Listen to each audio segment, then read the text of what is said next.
Selamat siang, selamat sejahtera buat kita seluruhnya. Hari ini kita akan memulai pelajaran kita mengenai prakarya dan kewirausahaan. Di kelas 10 kita sudah mempelajari mengenai wirausaha tentang kerajinan yang berinspirasi pada budaya non-benda dan kerajinan yang berinspirasi pada artefak atau budaya non-benda ya. Untuk semester ini kita akan mempelajari mengenai kerajinan bangun datar. Nah, kerajinan bangun datar adapun indikator pembelajaran yang ingin kita capai hari ini adalah yang pertama menjelaskan pengertian kerajinan limbah berbentuk bangun datar. Kemudian yang kedua menjelaskan kerajinan sebagai bagian dari industri kreatif. Dan yang tiga adalah menjelaskan jenis karya berdasarkan dimensi. Kita masuk kepada pengertian kerajinan dari bahan limbah. Kerajinan berbahan limbah merupakan salah satu alternatif yang didayagunakan dan dimanfaatkan sebagai media karya seni. Nah, di pelajaran kita prakarya ini sesuai dengan pengertian dari pra. Nah, di sini kita akan mempelajari prakarya adalah usaha-usaha yang kita lakukan dalam mencapai sebuah karya. Kira-kira apa saja usaha kita dalam menghasilkan karya atau kerajinan tadi? Ini akan kita bahas di sini. Dasarnya yang kita pelajari adalah kerajinan dari bahan limbah yang berbentuk bangun datar nanti ya. Kemudian limbah bangun datar yang ada di sekitar kita ini mudah diperoleh dan berpeluang besar untuk dikembangkan sebagai karya seni. Bagaimana kita mampu memanfaatkan limbah yang ada di sekitar kita supaya limbah tadi tidak sia-sia. Kita dapat memanfaatkan limbah yang ada di sekitar kita. Misalnya apa, Bu? Yang pertama, sisa pakaian bekas. Pakaian bekas ini bisa kita manfaatkan untuk menghasilkan sebuah kerajinan. Kerajinan apakah? Kerajinan, contohnya salah satunya saya sampaikan adalah keset kaki dari kain perca. Kemudian membuat boneka dari kain perca. Itu adalah contoh-contoh di mana kita bisa memanfaatkan limbah yang ada di sekitar kita untuk menghasilkan sebuah kerajinan. Limbah disebut juga dengan kata sampah. Dengan sampah tersebut dapat berwujud plastik, ada dalam bentuk plastik, ada dalam bentuk kaleng bekas, kain perca. Banyak yang kita jumpai di sekitar kita yang merupakan limbah. Dalam artian bahasa Indonesia, limbah itu adalah sisa-sisa kegiatan manusia.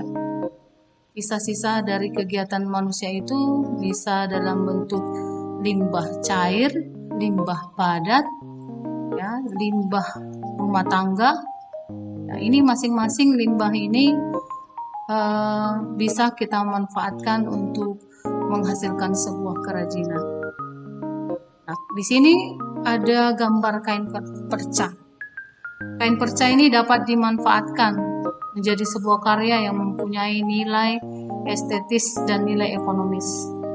Bayangkan saja dari satu kain yang tidak bermanfaat, ini kita manfaatkan menjadi, ini saya lihat ini bisa saja ini taplak meja, bisa aja ini selimut yang terbuat dari kain perca, bisa saja ini keset kaki, ya.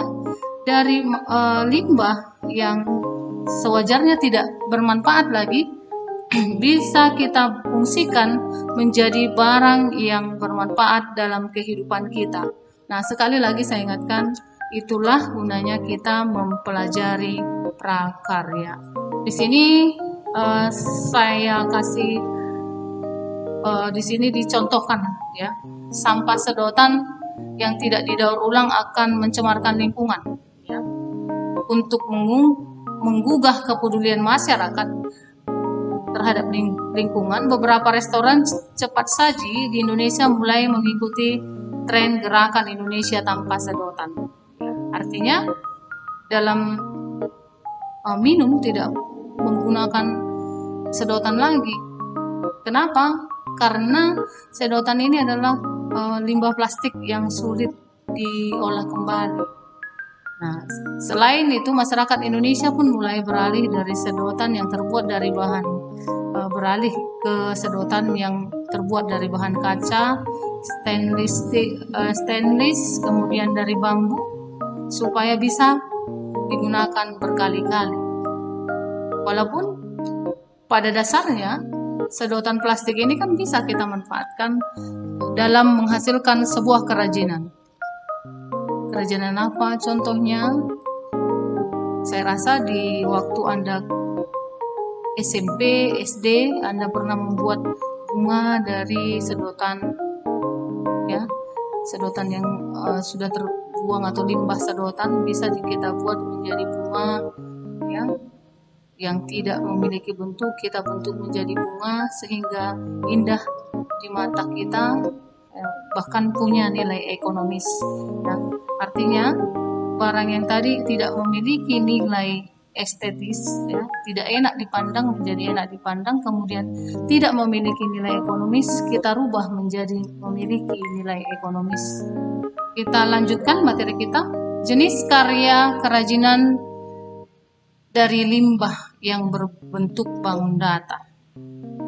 Bangun datar, kalau dalam matematika bangun datar berarti yang memiliki ukuran panjang dan lebar, ya.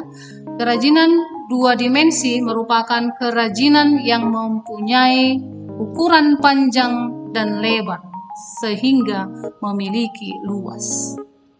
Artinya tidak memiliki ruang, tidak memiliki volume. Kerajinan dua dimensi ini sebagian memiliki fungsi hias karena keberadaannya dapat digantungkan di dinding. Produk ini kita gunakan kebanyakan sebagai hiasan dinding. Bisa itu dalam bentuk bunga gantung, bisa dalam bentuk, pokoknya kita menghias dinding dengan lukisan, ya, lukisan yang terbuat dari biji-bijian, biji jagung, padi, ya, ini bisa kita bentuk menjadi sebuah hiasan yang indah dipandang mata. Nah, selain itu, kerajinan dua dimensi ada kalanya memiliki nilai fungsi seperti keset lantai dari kain perca. Nah, ini tadi saya contohkan, ya. Keset kaki itu juga termasuk kerajinan yang memiliki panjang dan lebar, ya, selain lukisan tadi, ya. Dengan demikian kerajinan tersebut sering sekali berfungsi untuk menambahkan keindahan ruangan serta dapat dinikmati wujud dan keindahannya, ya. Lukisan merupakan seni rupa dimensi yang paling sering kita temui. Kita juga bisa melukis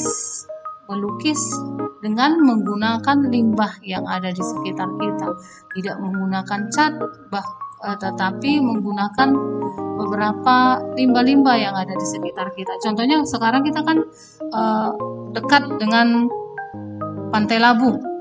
Nah, di Pantai Labu banyak kita temukan berbagai macam kerang, ya, cangkangnya. Cangkang kerang ini bisa kita manfaatkan untuk menghasilkan sebuah lukisan. Kita bisa melukis sesuatu, membentuk sebuah lukisan yang berasal dari tadi cangkang kerang tadi.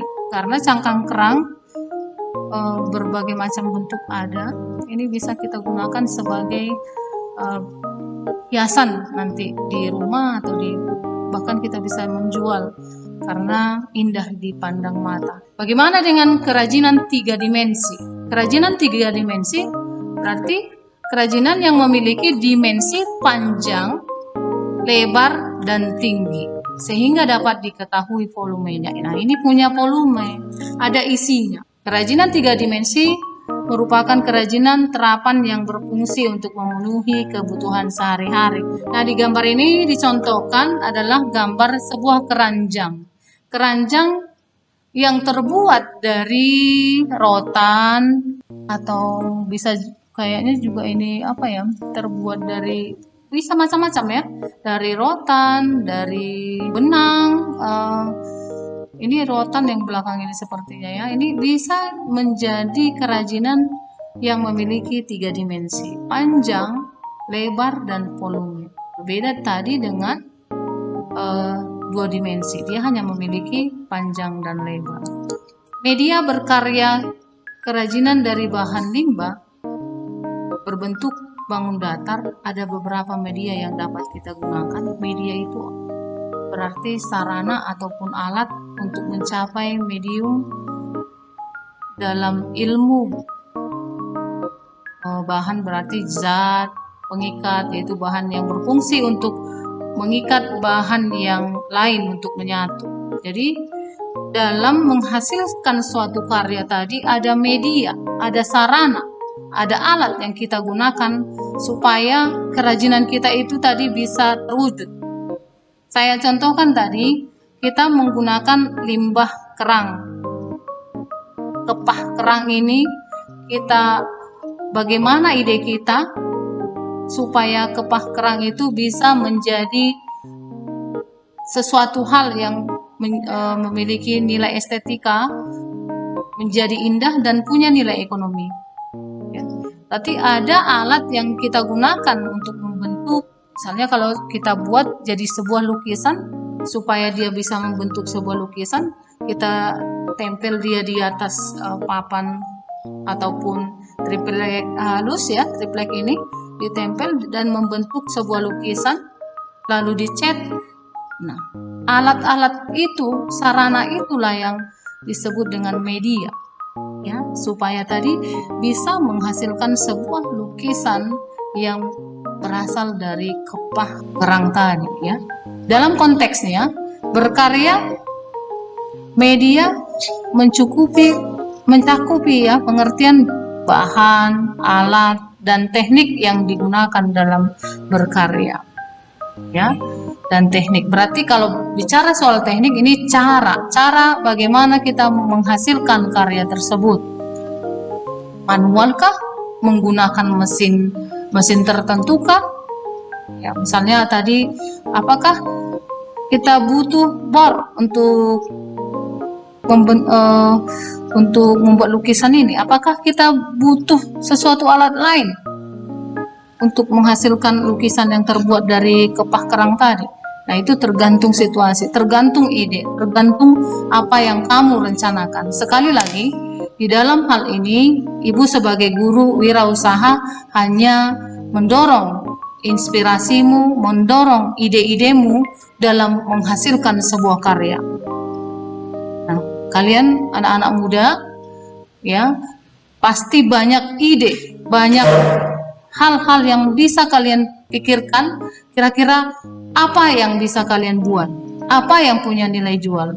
Nah, kalian harus berusaha. Ingat saya pernah katakan, kalian harus menjadi orang yang mampu. Ya, baik itu di dalam kehidupan sehari-hari pun dan juga di masyarakat ya. Kalian harus mampu bersaing. Kita lanjutkan, ini tadi tentang media. Kita satu persatu kita akan bahas bahan. Bahan ini berasal dari kata bahan baku. Bahan yang digunakan untuk berkarya kerajinan tentunya limbah ya. Limbah berarti sisa dari kegiatan rumah tangga ya. Limbah, sisa-sisa dari kegiatan manusia tadi, bisa dalam bentuk benda padat, bisa dalam bentuk apa saja ya. Kerajinan ini berasal dari alam ataupun hasil olahan manusia. Nah, bukan hanya dari sisa-sisa kegiatan manusia tadi, alam juga memiliki limbah. Misalnya ada di hutan ada sisa-sisa potongan kayu. Sisa-sisa potongan kayu ini tidak berguna. kalau tidak dimanfaatkan ya. Sisa-sisa potongan kayu itu bisa dimanfaatkan menjadi sebuah ukiran ya, membuat sebuah tempat duduk yang terbuat dari kayu. Banyak ide yang bisa kamu manfaatkan. Karakteristik bahannya ini dalam beberapa aspek katanya yang pertama di sini adalah keindahan alam yang terkandung di dalam bahan. Kemudian ada kesan permukaan bahan atau tekstur, kemudian keras dan lunaknya bahan. Ini apapun yang akan kita buat ini tergantung pada bahannya, keras atau lunak akhirnya ya. Kemudian alat, bicara soal alat ini alat bantu, alat atau perkakas untuk mengerjakan bahan atau material. Dalam karya seni, alat memiliki peranan penting karena sangat dapat merubah bahan menjadi karya seni yang mengagumkan. Saya contohkan, seorang pelukis tidak akan bisa melukis tanpa adanya kuas ataupun kuas ya untuk melukis, itu alat bantunya. Jadi alat bantu ini atau perkakas ini sangat kita butuhkan dalam mengolah bahan. Tadi sekali lagi saya katakan, kita belajar prakarya adalah mempelajari bagaimana ide-idemu, bagaimana usaha-usahamu dalam menghasilkan karya kerajinan ya. Dalam hal ini di materi kita kelas 11 ya adalah karya kerajinan bangun datar, yaitu yang memiliki dua dimensi tadi, panjang dan lebar. Nah, bicara soal teknik yang ketiga, ini yang terakhir yang perlu saya sampaikan ya. Ini teknik ataupun cara merupakan cara untuk memanipulasi ya bahan dengan alat tertentu. Teknik yang baik adalah dengan berkarya disesuaikan dengan sifat bahan dan peralatan yang digunakan. Nah, ini tergantung apa yang mau kita buat. Misalnya kalau kita perempuan ini mau buat sulaman, bagaimana teknikmu dalam membuat sulaman? Apa alatmu? Ini pokoknya tergantung apa yang akan kamu ciptakan, apa yang akan kamu buat. Terdapat dua teknik dalam berkarya seni ya. Yang pertama teknik umum atau teknik ketukangan dan teknik khusus atau teknik artistik. Untuk hari ini sampai sekian pelajaran kita. Saya rasa ada 3 hal yang perlu kita simpulkan tadi. Ya, yang pertama mengenai apa itu kerajinan bangun datar, kemudian bagaimana teknik-teknik membuat suatu kerajinan, kemudian bahan-bahan yang digunakan, cara-caranya, ini yang harus kamu pelajari ya. Terima kasih untuk pertemuan hari ini. Kita cukupi sampai sekian. Ingat, kerjakan tugasmu dan tetap jaga kesehatan. Selamat siang. Terima kasih.